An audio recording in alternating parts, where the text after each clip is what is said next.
Hello दोस्तों, आज आप लोगों को मैं बताने वाला हूँ गुणनखंड कैसे करेंगे। जैसे यहाँ पर जो नंबर दिए गए हैं उन सबको हमको कॉमन कैसे लेना है।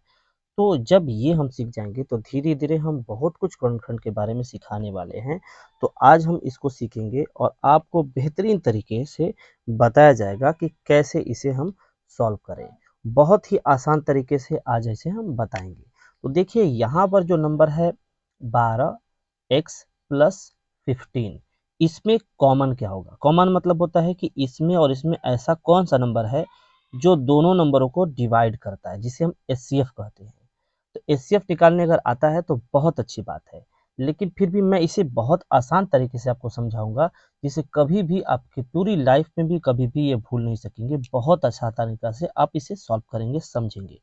तो दोस्तों मैं इसे आपको एक आसान तरीके से समझाना चाहता हूँ। तो देखिए यहाँ पर मैंने एक पेपर ले लिया और इसको मैं लिख दिया कि 12x+15।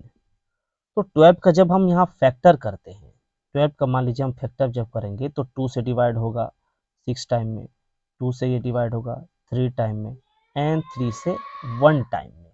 तो जो जो ये फैक्टर आया है, जैसे हम एचसीएफ निकालते हैं वैसे ही करके हम दिखाएंगे। तो इसको हम लिख सकते हैं कि 2 × 2 × 3 × प्लस 15 को हम लिख सकते हैं 3 × 5। अब हम देखेंगे कि यहाँ से यहाँ तक और यहाँ से यहाँ तक इन दोनों में दो अलग अलग टर्म है। दोनों में क्या एक में है, जैसे कि इसमें भी है और इसमें भी है। तो देख सकते हैं कि यहाँ 3 है और यहाँ 3 है, दोनों में है ये। तो हम यहाँ 3 लिख लेंगे, ठीक है। उसके बाद अब हम देखेंगे कि कुछ और तो इसमें कम मिल रहा ही रहा है। जब हम कुछ और देखेंगे यहाँ पर, तो यहाँ पर 2 है, यहाँ 2 नहीं है, यहाँ 5 है, यहाँ 5 नहीं है, तो हमारा अब कुछ कॉमन नहीं होगा। तो हमारा बच क्या गया यहाँ पर 2 है और यहाँ पर 2 है। तो 2 2 सर क्या हो जाएगा 4, और ये x प्लस यहाँ पर क्या बच गया है 5, और यही हमारा कॉमन हो जाएगा। तो डायरेक्ट भी हम इसे करेंगे, जैसे इस पर मैं बताने जा रहा हूँ। तो इस पर देखेंगे कि यहाँ पर लिखेंगे, देखेंगे कि दोनों नंबर किससे डिवाइड होता है सबसे ज़्यादा। तो 3 से दोनों हो रहा है। जिससे आपको जब करने का आदत हो जाएगा, जैसे ये आप कर लेंगे, तो जब आपका आदत हो जाएगा, ज़्यादा प्रैक्टिस करेंगे, तो इसे डायरेक्ट भी कर सकेंगे। कैसे, 3 कॉमन ले लेंगे और 3 4 जा 12, और यहाँ x बच जाएगा। 3 से 5 15 टाइम में कटेगा, तो 3 5 जा 15, तो यहाँ 5 लिख देंगे। ये हमारा क्या हो जाएगा, आंसर हो जाएगा। तो दोस्तों इस तरह से हम दूसरा क्वेश्चन पाते हैं। दूसरा क्या है, 14m-21। अब इसे हम कैसे करेंगे, इसको ही हम समझाने जा रहे हैं। तो दोस्तों इसको देखिए, यहाँ पर मैं दूसरा एक पेज ले रहा हूँ, चाहे इसी पर बता दे रहा हूँ। यहाँ पर देखिए ये लिखा हुआ है। तो पहले हम क्या करेंगे, 14 का फैक्टर करेंगे। तो फैक्टर करते हुए मैं इसके दिखा दे रहा हूँ कि 14 का जो फैक्टर होता है हो जाएगा 2 × 7, और उसके बाद यहाँ पर 21 है। 21 का क्या हो जाएगा 3 × 7। इसमें m भी है, तो यहाँ हम मल्टीप्लाई m भी लिख दे रहे हैं। अब दोनों में देख सकते हैं कि यहाँ 7 है और यहाँ 7 है, तो 7 क्या हो जाएगा, कॉमन हो जाएगा। तो वही हम काम करेंगे यहाँ पर कि 7 जब कॉमन हो जाएगा तब हमारा क्या बचेगा, 2 और m बचेगा। इसमें क्या बचेगा, 7 2 जर 14 होता है, इसलिए 2 बच गया, और m यहीं पर है तो m लिख देंगे। फिर ये माइनस है, माइनस लिखेंगे। 7 से 3 टाइम में 27 डिवाइड होगा, जैसे 7 हट जाएगा तो क्या बचेगा 3, तो यहाँ पर 3 लिख देंगे, और ये बंद कर देंगे ब्रैकेट, ऐसे हो जाएगा। एग्जाम में हम ऐसे ही कहीं, चाहे एग्जाम में स्कूल में कभी भी लगाएंगे, तो ये डायरेक्ट ही ऐसे ही किया जाता है। मैं आपको डिटेल के साथ बता रहा हूँ कि आपको कोई प्रॉब्लम ना हो। अब हम आगे क्वेश्चन नंबर 3 और 4 की तरफ चलते हैं। क्वेश्चन नंबर 3 में थोड़ा सा चेंजेस किया गया है। हर टाइप्स में इसमें बताऊंगा कि कैसे कैसे करेंगे, और डिफिकल्ट से डिफिकल्ट को, आसान से आसान को हम करना सीखेंगे। तो यहाँ देखिए, यहाँ पर लिखा हुआ है 9n। 9n, तो 9n का क्या फैक्टर होगा, 3 × 3, 3 3 जा 9 हो जाएगा, और n है तो n लिख देंगे। फिर दूसरा क्या है 12n, तो 12 का हम पहले भी कर चुके थे कि 2 × 2 × 3 फैक्टर करके मैंने बताया था। और यहाँ पर है n स्क्वायर है। n स्क्वायर का मतलब है कि n 2 टाइम मल्टीप्लाई करके, n × n। अब देखेंगे कि दोनों में क्या क्या मिल रहा है। यहाँ 3 है, यहाँ 3 है, तो एक 3 हमारा मिल गया, यानी कि कॉमन के हिसाब से यहाँ पर हम 3 लिख लेंगे। ठीक है, अभी कॉमन कंप्लीट नहीं हुआ इसलिए हम ब्रैकेट अभी नहीं बनाएंगे। ठीक है, अब देखेंगे यहाँ 3 है और 3 दूसरा नहीं मिल रहा है। अब यानी एक बार मिल गया है तो दूसरा बार हम नहीं लिखेंगे। यहाँ n है और यहाँ n है, तो एक बार n हमारा मिल रहा है, एक बार n जो है यहाँ पर मिल रहा है, तो n हम यहाँ पर लिख लेंगे। उसके बाद अब देखेंगे तो अब हमारा कुछ नहीं यहाँ पर मिल रहा है, तो जो अब बच गया वो हम ब्रैकेट में अब लिखेंगे। तो देख सकते हैं कि 3 और n यहाँ पर कॉमन हो चुका है, 3 और n बचा है यहाँ पर 3, तो यहाँ पर 3 लिख लेंगे। ठीक है, अब यहाँ पर n कॉमन हो चुका है, निकल गया है, तो यहाँ पर अब n नहीं लिखेंगे, ये माइनस लिखेंगे। 3, जब यहाँ पर 3n कॉमन हो गया तो बच गया 2 2 ज़र 4, यहाँ पर लिख लेंगे 4, और एक n निकल गया है, यहाँ पर से एक n हट गया है, तो दूसरा n बच गया, n यहाँ पर लिख लेंगे। ये हमारा क्या हो जाएगा, आंसर। इसको हम अच्छा से समझ भी सकते हैं, जैसे देखिए 3 से ये भी डिवाइड हो रहा है, 3 से ये भी हो रहा है, तो इसलिए 3 कॉमन हो गया।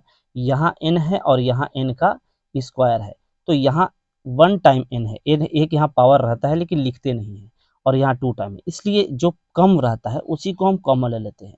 तो 3 से 3 टाइम डिवाइड हुआ तो 3 लिख दिए, n कॉमन हो चुका है तो n यहाँ नहीं लिखेंगे अंदर। अब माइनस से माइनस लिखेंगे, 3 से 12 4 टाइम में डिवाइड होगा तो 4 लिख देंगे, और 3 यहाँ पर n एक बार जब 2 टाइम है तो एक n निकल जाएगा, तो एक n बच जाएगा और ये हमारा आंसर हो जाएगा। तो मैं 2 तरीका से आपको सिखा रहा हूँ। उसके बाद हम क्वेश्चन नंबर 4 की तरफ बढ़ते हैं। धीरे धीरे आपको सब कुछ समझ में आएगा और घर पर जाकर प्रैक्टिस कीजिएगा, होमवर्क भी मैं जरूर दूंगा। ठीक है, यहाँ पर आपका क्वेश्चन है अगला 16a स्क्वायर, तो 16a स्क्वायर, तो 16 का जब हम फैक्टर करेंगे, जब आप ऐसे फैक्टर करेंगे तो 2 टाइम्स डिवाइड होगा 8 आएगा, 2 से करेंगे 4 आएगा, 2 से करेंगे यहाँ पर 2 आएगा, 2 1 2, ये आपका 16 का फैक्टर हो जाएगा। उसके बाद यहाँ 24 है, वो भी हम कर ले रहे हैं, यहाँ क्वेश्चन में 24 है, 24 का भी हम फैक्टर कर ले रहे हैं। तो 24 2 से होगा 12 आएगा, 2 से करेंगे 6 आएगा, 2 से करेंगे 3 आएगा, और 3 1 3। अब जो आया है वो हम लिख लेंगे, 16 का आया है 4 टाइम 2, 2 मल्टीप्लाई 2 मल्टीप्लाई 2 मल्टीप्लाई 2, उसके बाद ए स्क्वायर है तो ए मल्टीप्लाई ए हो जाएगा, इसको हम हटा देते हैं अलग से। उसके बाद आता है 24, 24 के बाद ए और बी है, ए और बी है, तो 24 का क्या है 2 मल्टीप्लाई 2 मल्टीप्लाई 2, उसके बाद 1 टाइम 3 है, फिर उसके बाद ए है और बी है, तो लिखेंगे मल्टीप्लाई ए और मल्टीप्लाई बी। अब हम इन दोनों में देखेंगे कि क्या सिमिलर है, तो यहाँ देख सकते हैं 4 टाइम 2 है, और इसमें कितना टाइम है 3 टाइम है, तो इसका 3 टाइम और इसका 3 टाइम मिल गया, तो हमारा क्या होगा, यहाँ पर इसको हम 3 टाइम मान लीजिए लिख लेंगे कि 2 मल्टीप्लाई 2 मल्टीप्लाई 2, यानी कि ये क्या है 8 हो जाएगा, 2 2 ज़र 4 और 4 2 ज़र 8 हो जाएगा, यानी कि 8 हमारा कॉमन हो गया। ठीक है, उसके बाद हमारा कुछ और 3 मिल रहा है, नहीं मिल रहा है, यहाँ ए है और यहाँ भी ए है, तो ए मिल रहा है तो लिख लेंगे ए। ठीक है, उसके बाद यहाँ ए है और यहाँ बी है, और ये दोनों कॉमन नहीं होंगे। अब क्या क्या बच गया, ये 2 बचा है, तो ब्रैकेट अब बनाएंगे, यहाँ 2 हो जाएगा, 8 2 ज़र 16 भी हो जाएगा, ए का पावर 2 था, एक ए बच जाएगा, माइनस 8 से 24 3 टाइम में डिवाइड होगा, ये ए है, ए कॉमन हो गया है, तो क्या बच गया बी, और ये हमारा क्या हो जाएगा आंसर। ठीक है, उम्मीद है आप लोगों को समझ में आ रहा होगा, अगर समझ में आ रहा हो तो जरूर से लाइक कीजिए और हमारे चैनल को सब्सक्राइब कीजिए। ठीक है, अब हम आते हैं अगले क्वेश्चन को की तरफ। यहाँ पर क्वेश्चन नंबर आपका जो है, वीडियो बड़ी होगी लेकिन आपको समझ में आएगा, क्योंकि मैं धीरे धीरे इसलिए समझा रहा हूँ कि आपको एक एक डिटेल समझ में आए। बहुत सारे बच्चों को ऑलरेडी आता होगा, लेकिन जिन बच्चों को एकदम कुछ नहीं आता है उनके लिए ये और बेहतर है। तो जैसे आप 15 है तो 15 का फैक्टर पहले भी किए थे, 15a और b स्क्वायर है क्वेश्चन नंबर 5 में, तो इसको हम लिख सकते हैं कि 3 मल्टीप्लाई 5, 1 टाइम ए है तो ए लिख देंगे, बी 2 बार है तो बी मल्टीप्लाई बी हो जाएगा, बी दूसरा क्या है 20 है यानी कि 20 है, ए स्क्वायर बी, 20 का जब हम फैक्टर करेंगे तो 2 गुणते 2 और उसके बाद 5, यानी कि 2 दूना के 4 5 20 हो जाएगा। ए का पावर 2 टाइम है तो लिखेंगे ए गुणते ए, बी एक बार है लिख लेंगे। उसके बाद इसमें देखेंगे कि क्या हमारा मिल रहा है। तो यहाँ देखेंगे ये 3 है, इसमें कहीं 3 नहीं है। 5 है, यहाँ 5 मिल रहा है। उसके बाद ए है, ए मिल रहा है। बी है, बी मिल रहा है। अब कुछ नहीं मिल रहा है, तो जो मिलेगा उसको हम लिख लेंगे 5, उसके बाद ए, उसके बाद बी, यही मिल रहा है तो यहाँ वही लिखेंगे 5 ए बी। 5 ए बी जो हमारा मिला वो लिख दिए। उसके बाद जो बचा है, क्या बचा है, 3 बचा है और बी बचा है, तो ब्रैकेट में हम लिखेंगे 3 बी माइनस 5 से 24 टाइम में डिवाइड होगा, तो यहाँ देखिए 4 भी बचा है। 2 मल्टीप्लाई 2 2 2 सर 4, यहाँ 4 हो गया। और यहाँ पर 2 बार ए था, पावर 2 था, तो एक ए निकल गया है, तो एक ए बच गया है, यहाँ पर देख सकते हैं। उसके बाद अब हमारा बी 1 टाइम था, यहाँ बी 2 बार था तो बच गया, यहाँ पर यहाँ 1 बार था इसलिए कॉमन हो गया, तो अब यहाँ बी नहीं बचेगा और ये हमारा क्या हो जाएगा, आंसर हो जाएगा। कोई भी प्रॉब्लम होगा तो हमें कमेंट कीजिएगा, हम नेक्स्ट वीडियो में भी अगर आपको इसमें समझ में आया तो अगला वीडियो में समझाने की पूरी कोशिश करेंगे। अब हम लोग क्वेश्चन नंबर 6 की तरफ बढ़ते हैं।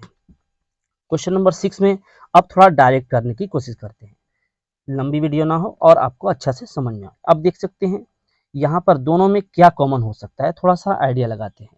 3 के टेबल में 12 आता है, 3 के टेबल में 21 भी आता है, तो 3 4 जा 12 और 3 7 जा 21, और दूसरा कोई ऐसा नंबर नहीं है जो दोनों नंबर को डिवाइड करे इससे बड़ा, इसलिए 3 कॉमन हो जाएगा। यहाँ x का पावर 2 टाइम है और यहाँ x का पावर 3 टाइम है, दोनों में x किस पर कम है, इस पर कम है, 2 टाइम है, तो x पावर 2 कॉमन हो जाएगा।